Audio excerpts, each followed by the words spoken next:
Assalamualaikum warahmatullahi wabarakatuh. Perkenalkan, saya Anis Fibrianti Kusuma dari Prodi S1 Manajemen. Terima kasih atas kesempatannya dan tidak terasa sudah mau UAS. Jadi kali ini saya akan menjelaskan mata kuliah pengantar manajemen, yaitu materi motivasi. Untuk materi yang akan dibahas ada 6. Yang pertama ada pengertian motivasi, yang kedua tujuan motivasi, yang ketiga elemen penggerak motivasi, yang keempat bentuk motivasi, yang kelima teori motivasi, dan yang keenam ada model motivasi. Yuk langsung kita bahas. Yang pertama yaitu ada pengertian motivasi. Motivasi berasal dari kata movere yang berarti dorongan atau menggerakkan. Motivasi atau motivation dalam manajemen hanya ditujukan pada sumber daya manusia umumnya dan bawahan khususnya. Motivasi mempersoalkan bagaimana caranya mengarahkan daya dan potensi bawahan agar mau bekerja sama secara produktif, berhasil mencapai dan mewujudkan tujuan yang telah ditentukan. Selanjutnya yang kedua ada tujuan motivasi. Jadi pemberian atau melakukan motivasi ini juga ada tujuannya loh. Tujuan motivasi menurut Malayu SP Hasibuan adalah sebagai berikut. Yang pertama, meningkatkan moral dan kepuasan kerja karyawan. Yang kedua, meningkatkan produktivitas kerja karyawan. Yang ketiga, mempertahankan kestabilan karyawan perusahaan. Yang keempat, meningkatkan kedisiplinan karyawan. Yang kelima, mengefektifkan pengadaan karyawan. Yang keenam, menciptakan suasana dan hubungan kerja yang baik. Yang ketujuh, meningkatkan loyalitas, kreativitas, dan partisipasi karyawan. Yang kedelapan, meningkatkan kesejahteraan karyawan. Yang kesembilan, mempertinggi rasa tanggung jawab karyawan terhadap tugas-tugasnya. Dan yang kesepuluh adalah meningkatkan efisiensi penggunaan alat-alat dan bahan baku. Selanjutnya yang ketiga yaitu ada elemen penggerak motivasi. Jadi dalam motivasi sendiri ada elemen yang menjadi suatu penggerak dari motivasi tersebut. Jadi untuk elemen penggerak motivasi ini ada 7. Yang pertama yaitu kinerja atau achievement. Yang kedua ada penghargaan atau recognition. Yang ketiga ada tantangan atau challenge. Yang keempat ada tanggung jawab atau responsibility. Yang kelima ada pengembangan atau development. Yang keenam ada keterlibatan atau involvement. Dan yang ketujuh ada kesempatan atau opportunity. Selanjutnya yang keempat yaitu ada bentuk motivasi.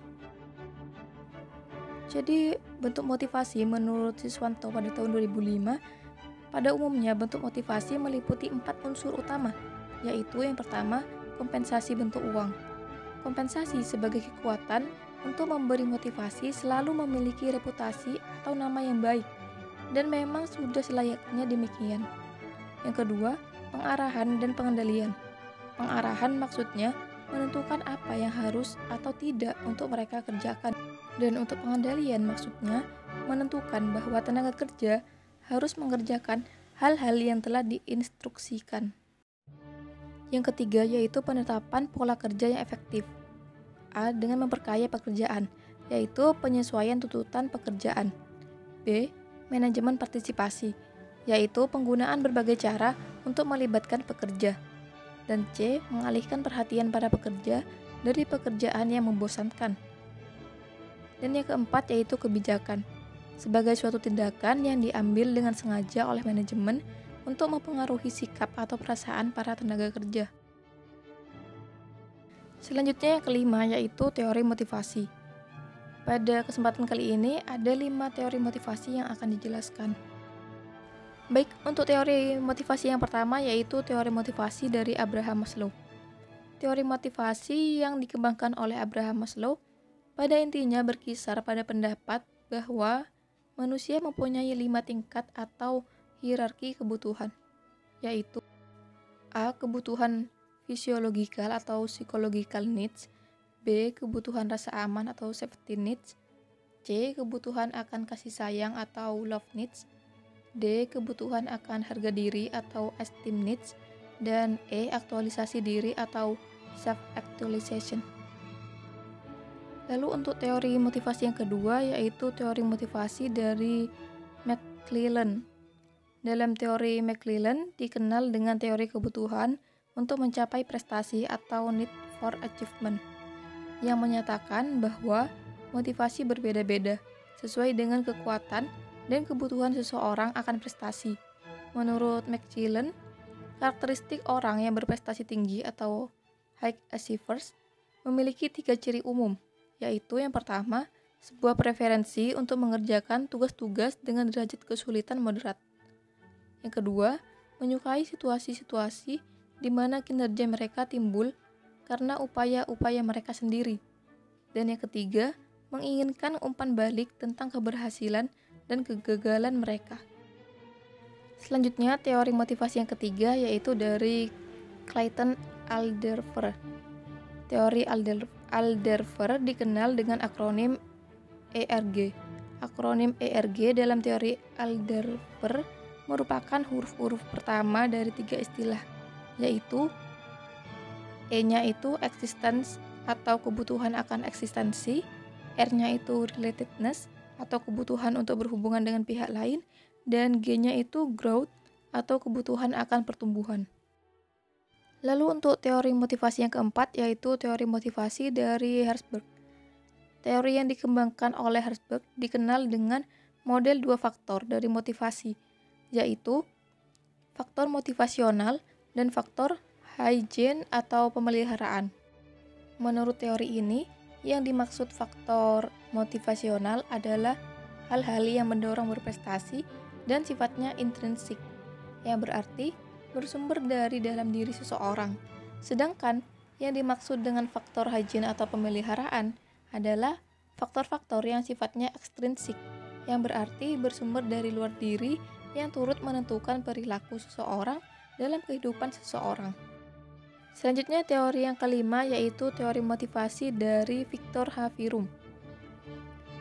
Teori dari Fromm pada tahun 1964 tentang Cognitive Theory of Motivation menjelaskan mengapa seseorang tidak akan melakukan sesuatu yang ia yakini ia tidak dapat melakukannya, sekalipun hasil dari pekerjaan itu sangat dapat ia inginkan. Menurut Fromm, tinggi rendahnya motivasi seseorang ditentukan oleh 3 komponen, yaitu yang pertama, ekspektasi, yaitu harapan atau keberhasilan pada suatu tugas. Yang kedua, ada instrumentalis, yaitu penilaian tentang apa yang akan terjadi jika berhasil dalam melakukan suatu tugas. Keberhasilan tugas untuk mendapatkan outcome tertentu. Dan yang ketiga adalah valensi, yaitu respon terhadap outcome seperti perasaan positif, netral, atau negatif. Yang terakhir yaitu yang keenam ada model motivasi. Jadi untuk model motivasi ini ada 3. Yang pertama model tradisional, yang kedua model hubungan manusiawi, dan yang ketiga ada model sumber daya manusia. Model motivasi yang pertama yaitu model tradisional. Pekerjaan para manajer adalah bagaimana membuat para karyawan bisa menjalankan pekerjaan mereka yang membosankan dan berulang-ulang dengan cara yang paling efisiensi untuk para bawahan agar gairah bekerjanya meningkat, yaitu dilakukan dengan sistem insentif, yaitu memberikan insentif material kepada karyawan yang berprestasi baik. Selanjutnya model motivasi yang kedua yaitu model hubungan manusiawi. Pada model hubungan manusiawi ini, para manajer bisa memotivasi para karyawan dengan mengakui kebutuhan sosial dan dengan membuat mereka merasa penting dan berguna. Sebagai hasilnya, para karyawan diberi berbagai kebebasan untuk membuat keputusan dan kreativitas dalam melakukan pekerjaannya sendiri dalam pekerjaannya.